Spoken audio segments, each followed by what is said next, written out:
Magandang gabi, Philippine Air Force. Narito na ang ating latest solar update ngayong gabi, Martes, July 28, 2026. Para sa ating synoptic situation, meron tayong minomonitor na low pressure area dito sa loob ng ating Philippine Area of Responsibility at huli itong namataan kaninang alas 3 ng hapon sa layong 310 kilometers east of Borongan City, Eastern Samar.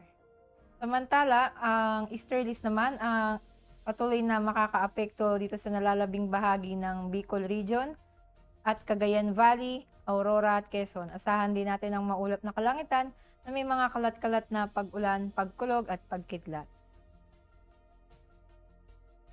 Para sa ating general area forecast, ang Eastern Visayas, Central Visayas, Caraga, Northern Mindanao, Catanduanes, Masbate, Albay, at Sorsogon ay asahan nating makararanas ng maulap na kalangitan na may kalat-kalat na pag-ulan, pagkulog at pagkidlat dulot nga ng low pressure area.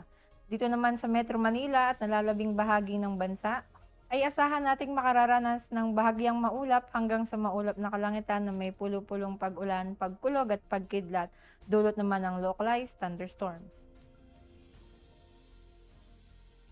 Para sa susunod na 3 araw dito sa Metro Manila mula Huwebes hanggang Sabado, ay asahan nating makararanas ng bahagyang maulap hanggang sa maulap na kalangitan na may pulo-pulong pag-ulan, pagkulog at pagkidlat.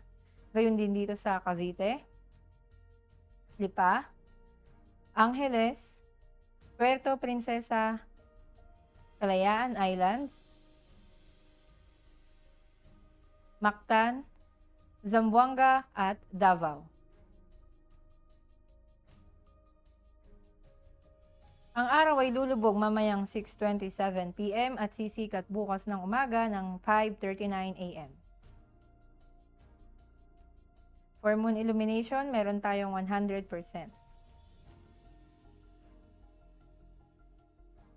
At para manatiling updated sa lagay at taya ng panahon, i-follow ang Air Force Weather Center social media accounts. At yan lamang po ang ating latest weather update ngayong gabi.